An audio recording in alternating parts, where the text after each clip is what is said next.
नमस्कार, मैं हूँ चरण सिंह राजपूत और आप देख रहे हैं द न्यूज़ 15 बिहार। बिहार में इसी साल जो है विधानसभा चुनाव होने हैं।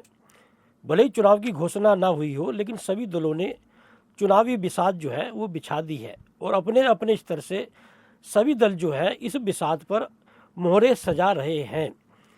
बिहार के मुख्यमंत्री नीतीश कुमार जो है वह लगातार जो है अपने ही दांव में घिरते जा रहे हैं। जिस तरह से सेकुलर चेहरा जो है नीतीश कुमार का माना जाता रहा है और वो जब भी मुख्यमंत्री बने हैं, मुस्लिम वोट बैंक का एक बड़ा योगदान जो है नीतीश कुमार को मुख्यमंत्री बनाने में रहा है। आज की तारीख में भी जो है तमाम हरकतों के बावजूद तमाम उन पर जिस तरह से तेजस्वी यादव भी जो प्रतिपक्ष नेता हैं वो भी कह रहे हैं बीमार है, प्रशांत किशोर भी हैं वो भी बीमार बता रहे हैं। बिहार में लगभग सभी दल जो है नीतीश कुमार को बीमार मानकर चल रहे हैं। फिर भी भारतीय जनता पार्टी उन्हें मुख्यमंत्री बनाए हुए है या ये कहे कि नीतीश कुमार को ढो रही है। उसकी बड़ी वजह यह है कि नीतीश कुमार के पास में जो मुस्लिम वोट बैंक है, जो दलित महादलित वोट बैंक है, वो नीतीश कुमार के नाम पर मिल जाए, इसकी फिराक में भारतीय जनता पार्टी है। लेकिन मुस्लिम वोट बैंक जो है जिस तरह से ऐलान कर दिया था दिल्ली जंतर मंतर पर, जब संशोधन बिल के खिलाफ जो है मुस्लिम पर्सनल लॉ बोर्ड की अगुवाई में जो है जो आंदोलन हुआ दिल्ली जंतर मंतर पर, ऐलान कर दिया था मुसलमान नेताओं ने और जो उलेमा है उन्होंने कि नीतीश कुमार वक्फ संशोधन बिल पर यदि वो मुस्लिमों का पक्ष नहीं करते हैं, इस बिल का विरोध नहीं करते हैं, एक वोट भी बिहार में नीतीश कुमार को नहीं दिया जाएगा। जी हाँ, बिहार में 7 मुस्लिम संगठन जो है प्रमुख रूप से जो मुस्लिम संगठन माने जाते हैं, उन्होंने बहिष्कार कर दिया है नीतीश कुमार की इफ्तार पार्टी का। नीतीश कुमार जो है हर साल मुस्लिमों को जोड़ने के लिए, उनसे संवाद करने के लिए ईद पर इफ्तार पार्टी देते हैं। तो पहले ही जो है जिस तरह से आवास पर इफ्तार पार्टी होती है, बहिष्कार कर दिया है मुख्य 7 संगठनों ने। तो यह माना जा रहा है कि नीतीश कुमार से नाराज है बिहार के मुसलमान। यदि बिहार के मुसलमान नीतीश कुमार से नाराज है, ऐसे में बड़ा प्रश्न ये उठता है फिर भारतीय जनता पार्टी नीतीश कुमार से कौन सा वोट हासिल करना चाहेगी। और यदि नीतीश कुमार से नाराज है मुसलमान तो मुसलमान किस ओर जाएंगे, एक बड़ा प्रश्न यह उठता है। ऐसे ही लालू प्रसाद यादव ने जो है ऐलान नहीं कर दिया है, अब कोई माई का लाल जो है तेजस्वी यादव को मुख्यमंत्री बनने से रोक नहीं सकता है। यह लालू प्रसाद यादव का ऐलान कहीं ना कहीं जो है एमवाई समीकरण है। मुसलमान यादवों के दम पर जो है लालू प्रसाद यादव यह ऐलान कर रहे हैं, इसमें कहीं से दो राय नहीं है। नीतीश कुमार यदि कमज़ोर पड़ रहे हैं, भले ही भारतीय जनता पार्टी अपने दम पर सरकार बनाने की सोच रही हो, भले ही भारतीय जनता पार्टी ने जिस तरह से आरएसएस प्रमुख मोहन भागवत जो है वो एक तरह से बिहार में सक्रिय हो चुके हैं, जिस तरह से बाबा बागेश्वर जो है धीरेन्द्र शास्त्री वह सक्रिय हो चुके हैं, जिस तरह से श्री श्री रविशंकर जी वहाँ पर भी गए, उन्होंने यूनिवर्सिटी बनाने की बात कर दी। और गृह मंत्री अमित शाह जो है 29 मार्च को जिस तरह से बिहार में जा रहे हैं और कार्यकर्ताओं से बात करेंगे, तो भारतीय जनता पार्टी जो है इस बार अपने दम पर मुख्यमंत्री बनाने की फिराक में है। लेकिन जो समीकरण है बिहार के, हिंदू मुसलमान चुनाव नहीं हो सकता है, इस तरह के दावे जो है वो बिहार के राजनीतिक समीक्षक भी करते हैं, नेता भी करते हैं, आम लोग भी करते हैं। जातीय आधार पर जो है बिहार में चुनाव होता है और जातीय समीकरण वो है कि यदि आरजेडी कमज़ोर होती है तो नीतीश कुमार को फ़ायदा होता है और नीतीश कुमार यदि कमज़ोर होते हैं तो आरजेडी को फ़ायदा होता है।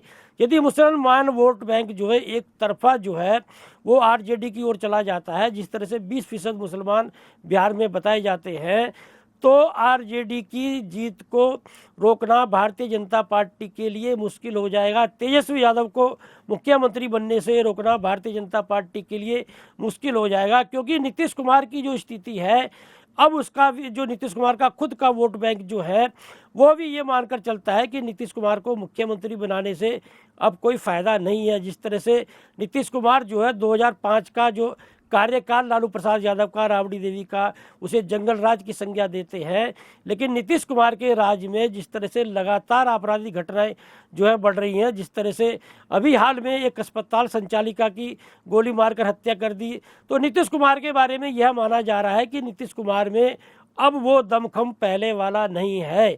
आरजेडी की ओर से तेजस्वी यादव जिस तरह से आक्रामक राजनीति करते हैं, जिस तरह से विधानसभा में उनका भाषण देखा जाता है, और जिस तरह से लालू प्रसाद यादव ने तेजस्वी यादव को एक तरह से राजनीतिक परिपक्व राजनीतिक बना दिया है, तो कहीं ना कहीं बिहार के लोग अब जो तेजस्वी यादव की ओर देख रहे हैं। यह माना जा रहा है कि युवाओं में तेजस्वी यादव, जो चाहे चिराग पासवान हो, चाहे प्रशांत किशोर हो, चाहे और तमाम नेता हो, या फिर निशांत भी हो, नीतीश कुमार के बेटे, तो तेजस्वी यादव को इस समय जितने भी युवा नेता हैं सबसे अधिक परिपक्व नेता माना जाता है। और 2020 के चुनाव में तेजस्वी यादव ने अपने को साबित भी किया था। जिस तरह से एनडीए की ओर से खुद प्रधानमंत्री नरेंद्र मोदी, गृह मंत्री अमित शाह, रक्षा मंत्री राजनाथ सिंह, उत्तर प्रदेश के मुख्यमंत्री योगी आदित्यनाथ और नीतीश कुमार जो चुनाव प्रचार में लगे हुए थे, इन तमाम एनडीए के महारथियों के बावजूद, दिग्गजों के बावजूद तेजस्वी यादव ने अपने दम पर सबसे बड़ी पार्टी उभारा था आरजेडी को। 75 सीट मिली थी आरजेडी को और 74 सीट जो है वो भारतीय जनता पार्टी को मिली थी। यानी कि लालू प्रसाद यादव के जेल में रहने के बावजूद तेजस्वी यादव ने अपने को साबित किया था। इस बार तो तेजस्वी यादव का मार्गदर्शन करने के लिए खुद लालू प्रसाद यादव बैठे हैं, एक बड़ा दांव खेलने के लिए लालू प्रसाद यादव बैठे हुए हैं। तो ये माना जा रहा है कि बिहार की राजनीति में नीतीश कुमार जो कमजोर होंगे त्यों तो तेजस्वी यादव मजबूत होंगे। और जिस तरह से निशांत की पैरवी करके राबड़ी देवी ने और खुद तेजस्वी यादव ने जो है एक सहानुभूति लोगों की बटोर ली है कि निशांत की चिंता नीतीश कुमार से, जदयू नेताओं से ज़्यादा लालू यादव परिवार करता है। और कहा यह भी जाता है कि किसी समय में लालू यादव ने नीतीश कुमार को सुझाव दिया था कि अपने रहते रहते जो है वो निशांत को राजनीति में सक्रिय कर दें। तो यही वजह मानी जा रही है कि नीतीश कुमार जो है एक तरह से अपने रहते हुए जो है निशांत को राजनीति में सक्रिय करना चाहते हैं। लेकिन जिस तरह से कभी वो राष्ट्रगान का अपमान कर देते हैं, कभी प्रधानमंत्री नरेंद्र मोदी के पैर छूने लगते हैं, कभी रविशंकर प्रसाद के पैर छूने लगते हैं, तमाम हरकतें उनकी देखी जा रही है। तो ये माना जा रहा है कि इन सब हरकतों का फायदा कहीं ना कहीं आरजेडी को मिल रहा है, तेजस्वी यादव को मिल रहा है।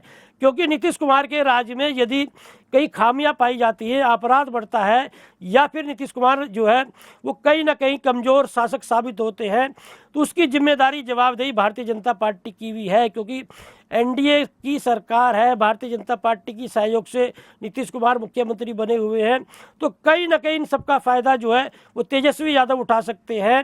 तो देखना ये होगा कि वक्फ बोर्ड के मामले में यह माना जा रहा है कि केंद्र सरकार जो है इसी सत्र में, ईद के बाद में 2 या 3 तारीख को वक्फ संशोधन बिल पेश करेगी।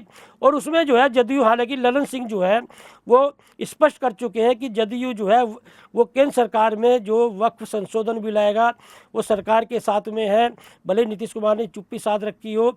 तो जिस तरह से नाराज देखे जा रहे हैं मुसलमान, वो किस तरह की नाराजगी नीतीश कुमार के प्रति दिखाई देती है, या फिर अभी भी जो है नीतीश कुमार क्या पलटी मार सकते हैं। जिस तरह से आपने देखा होगा सी वोटर सर्वे आया, उसमें नीतीश कुमार को एनडीए में 36 से 38 सीटें दिखाई गई थी, और यदि महागठबंधन में शामिल होते नीतीश कुमार तो वही सीटें 70 से 75 पहुंच जाती है। इस तरह का सर्वे जो है देखने को मिला था। तो अब जिस तरह से नीतीश कुमार पर एक तरह से ये आरोप लग चुका है कि वो सरकार नहीं चला पा रहे हैं, सरकार चलाने में विफल साबित हो रहे हैं, तमाम उनकी हरकतें देखी जा रही है।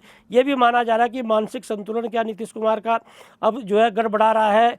तो जिस तरह की नीतीश कुमार के प्रति मुस्लिमों में नाराजगी देखी जा रही है, तो अब देखना ये होगा कि जो चुनाव आगे आ रहा है कि मुस्लिम वोट बैंक जो है वो आरजेडी की ओर जाता है या नीतीश कुमार की ओर जाता है। जिस तरह से 10% के आसपास जो है मुसलमान जो है वो नीतीश कुमार को वोट देते रहे हैं। 2010 में 115 सीटें यदि नीतीश कुमार लाए थे तो मुसलमानों का बहुत बड़ा योगदान था। 2005 में यदि नीतीश कुमार मुख्यमंत्री बने थे तो मुसलमानों का बहुत बड़ा योगदान माना गया था। अब देखना ये होगा 2025 के विधानसभा चुनाव में मुसलमानों को कैसे साथ पाते हैं नीतीश कुमार।